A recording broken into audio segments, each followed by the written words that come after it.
प्यारे साथियों, स्वागत है आपको आपके अपने YouTube channel D for your study में। तो प्यारे साथियों, आज के इस वीडियो में हम आपके लेकर के आए हैं क्लास 10th के नन हिंदी के चैप्टर नंबर 2 के संपूर्ण सब्जेक्टिव प्रश्न। यानी कि प्यारे साथियों, जो 2023 के स्टूडेंट है उसके लिए वीवीआई प्रश्नों में से है। तो चैप्टर नंबर 2 जिसका नाम है ईदगाह, ईदगाह चैप्टर से संपूर्ण सब्जेक्टिव प्रश्न को लेकर के आए हैं इस वीडियो में। तो चलिए प्यारे साथियों, वीडियो को स्टार्ट करते हैं। तो जैसा कि प्यारे साथियों, आप देख सकते हैं आपके सामने पहला प्रश्न है कि ईद के दिन अमीना क्यों उदास थी। जिसमें प्यारे साथियों, आपका जो राइट आंसर यहाँ पे देखिए, ईद के दिन अमीना इसलिए उदास थी क्योंकि उसके घर में खाने के लिए भोजन नहीं था तथा उसके पास पैसा नहीं था कि वे ईद के लिए सामान खरीद सके। इसलिए ईद के दिन अमीना बहुत उदास थी। प्यारे साथियों, आपको पता है कि आपके एग्ज़ाम का समय अभी बहुत लंबा है, फिर भी प्यारे साथियों, आपके D for you study channel पर विशेष तौर पर आपके एग्ज़ाम की तैयारी कराई जाती है, जिससे कि आप अच्छे से अच्छे रैंक ला सको, यानी कि आप टॉपर बन सको। इस हिसाब से 100 में 100 नंबर ला सको। इस हिसाब से आपके नन हिंदी और मैथिली और मैथ्स वगैरह विशेष तौर पर चलते हैं। तो चलिए अगले प्रश्न को देखते हैं। सेकेंड प्रश्न है आपका कि हामिद मिठाई या खिलौने के बदले चिमटे का चयन करता है, क्यों? करता है ये भी जानते हैं, प्रश्न कह रहे करता है पर क्यों करता है। इसका आंसर पैसा तो कि हामिद मिठाई या खिलौने के बदले चिमटा इसलिए पसंद करता है क्योंकि उसकी दादी जब रोटी बनाती थी तब तावे में हाथ से रोटी उलटने के कारण दादी के हाथ जल जाती थी या फिर उतारने के कारण भी जल जाती थी। इसलिए हामिद मिठाई या खिलौने के बदले में चिमटा पसंद करता है। तो फिर प्यारे साथियों, अगले प्रश्न को देखते हैं। इसी प्रकार से आपको सभी प्रश्नों को बस देखना है।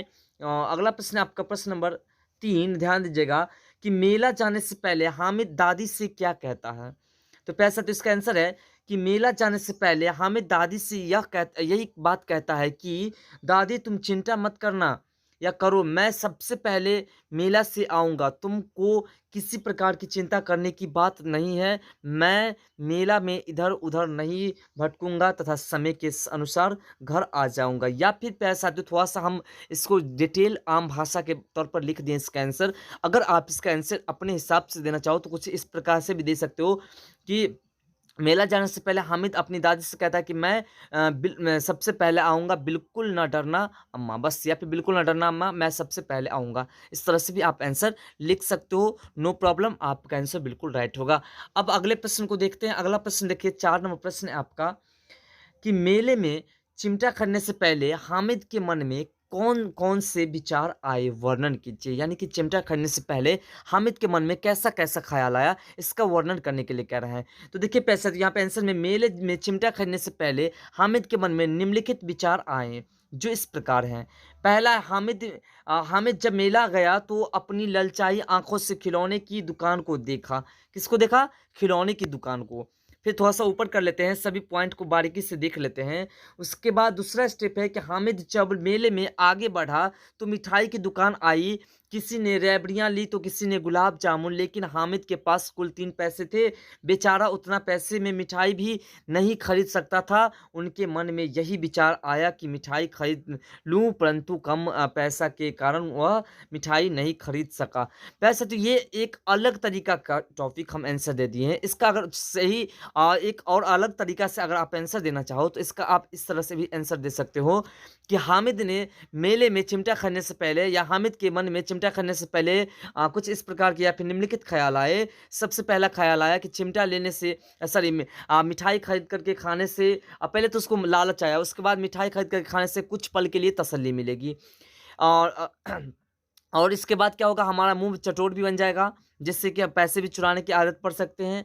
और दूसरा, खिलौने लेने के बारे में जब बात उनके मन में आया तो उन्होंने सोचा कि खिलौने लेकर के व्यर्थ में पैसा बर्बाद होगा, क्योंकि खिलौने मिट्टी के बने हुए हैं और ये पानी पड़ा तो गल जाएगा या हाथ से गिरा तो टूट जाएगा। और इन सभी बातों को ध्यान में लेकर के उन्होंने सोचा कि रोटियां उतारते समय दादी का तवे से हाथ जल जाती है, तो क्यों ना हम चिमटा खरीद लेते हैं। इन सभी विचारों के साथ उन्होंने चिमटा खरीदा। तो आप इस जो हम इसमें दिए हैं उसको या फिर हमने जो बोला उसको, दोनों में से किसी आंसर को आप लिख सकते हैं और दोनों में आपको परफेक्टली पूरा का पूरा नंबर मिलेगा।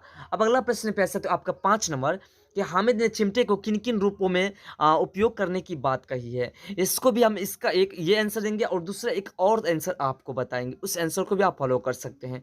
तो हामिद ने चिमटा को बंदूक मंजिल बहादुर शेर के रूप में उपयोग करने की बात कही है।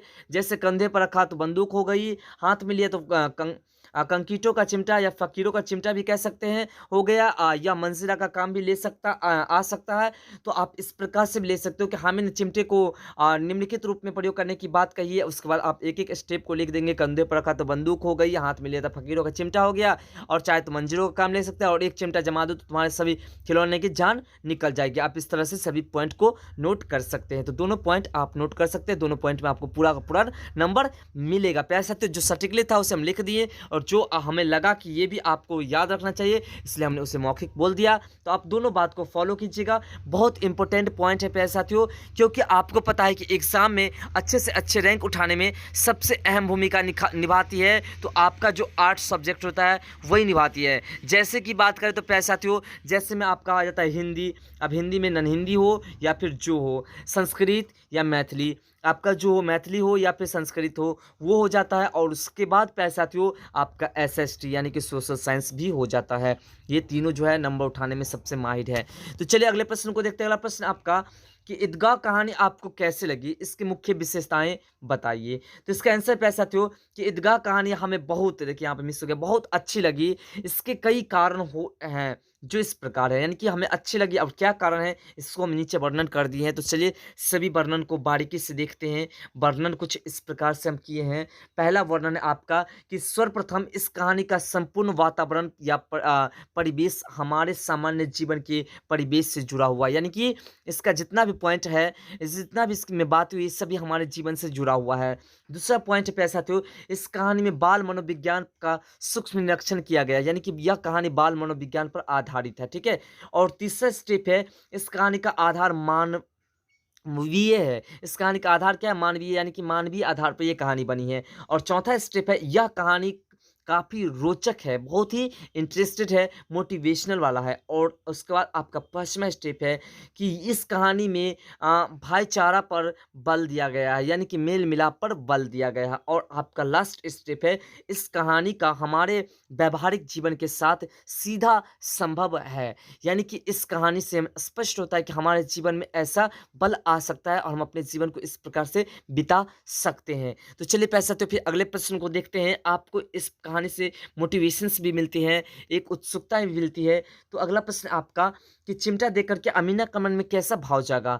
तो इसका आंसर है कि चिमटा देकर के अमीना के मन में क्रोध तथा स्नेह दोनों भाव जगे। उसने छाती पीट करके कहा, तू बेसमझ लड़का है, क्योंकि तुमने कुछ खाया न पिया। लेकिन हामिद ने यह बताया कि दादी, है ना, लेकिन हामिद ने बताया कि दादी, तुम जब रोटी बनाती थी तो तुम्हारी उंगलियां तवे से जल जाती थी, इसलिए मैंने चिमटा खरीदा। हामिद की यह बात सुनकर के उसका क्रोध प्यार में बदल गया, उसका क्रोध जो था वो स्नेह में बदल गया। उसके बाद प्यारे साथियों स्नेह में बदल गया और उसका मन गदगद हो गया और इसकी आंखों से खुशी के आंसू बह गए। इतना छोटा प्यारा बच्चा में कितना त्याग और विवेक भी भावना है, यानी कि पैसा तो विवेक की भावना है। आप इस प्रकार से भी इसका आंसर लिख सकते हैं या फिर आप अपने हिसाब से इसका आंसर एक और तरीका से लिख सकते हैं कि हामिद हामिद को चिमटा लाए देख अमीना के मन में दो प्रकार के भाव जगे, एक तो क्रोध और दूसरा स्नेह। क्रोध की भाव तब जगे जब उन्होंने देखा कि हामिद के हाथों में चिमटा है, तो उसने सोचा कि ये कहीं से चुरा करके लाया या फिर किसी प्रकार से लाया, यानी कि बेसमझ लड़का है, कुछ खाया ना पिया और चिमटा ले आया। और जब उसने सारी बातें बताई कि तुम्हारी तभी से उंगलियां जल जाती थी रोटी उतारते समय, तो उसे स्नेह आया उसके प्रति और उसने उसे गले से लगा करके और रोने लगे, अपने भाव मुक्त उसे जो है आशीर्वाद भी दिए। तो अब आगे के स्टेप की बात करते हैं। तो कह रहे हैं निम्नलिखित अनुच्छेद को पढ़िए और उसके आधार पर दी गई प्रश्नों के उत्तर दीजिए। तो पहला प्रश्न है आपका कि नमाज खत्म होने के बाद लोग क्या कर रहे थे। तो देखिए इसका एक छोटा सा स्टेप गद्यांश की तरह होंगे जो हम इसमें आपको नहीं दिए हैं, उससे आप देख सकते हैं, आपके बुक में होंगे, उसमें सभी बातें लिखी है। तो कह रहे हैं नमाज खत्म होने का लोग क्या कर रहे थे? तो इसका आंसर नबात खत्म होने के बाद लोग आपस में गले मिल रहे थे। ये ऑब्जेक्टिव प्रश्न में भी आते हैं और गद्यांश में भी पूछ सकते हैं। दूसरा स्टेप है आपका कि दुकानों में किस-किस तरह के खिलौने थे? तो देखिए इसका आंसर है दुकानों में तरह-तरह के खिलौने थे जैसे सिपाही, राजा, वकील, धोबी और साधु। और अगला है कि वे खिलौने किस चीज़ के थे? तो इसका आंसर है कि वे खिलौने मिट्टी के बने हुए थे। किस चीज़ के थे? मिट्टी के बने हुए थे। तो प्यारे साथियों आपने ऑब्जेक्टिव वाले चैप्टर को वीडियोज़ को नहीं देखा है या फिर प्यारे साथियों आपने संपूर्ण अर्थ वाले इदगोह चैप्टर को नहीं देखा तो उसका लिंक आपको ऊपर के आइकॉन में या फिर एंड स्क्रीन में मिल जाएगा, आप उसे ज़रूर देखिएगा। अगला प्रश्न आपका कि महमूद, मोहसिनी और नूरे ने कौन-कौन से खिलौने खरीदे? इसका आंसर प्यारे साथियों महमूद ने सिपाही, मोहसिनी ने भिश्ती और नूरे ने वकील खरीदे थे। तो चलिए फिर अगले प्रश्न को देखते हैं। सभी प्रश्नों को बारीकी से देखना है, सभी प्रश्नों को समझना है। अब आपका लास्ट प्रश्न आ रहा है, जिस प्रश्न का यहाँ पर देखिए कि प्रतिच्छेद में सिपाही, भिश्ती और वकील के हुलिये का वर्णन किया गया है। इसी प्रकार आप राजा और साधु के हुलिये का वर्णन कीजिए।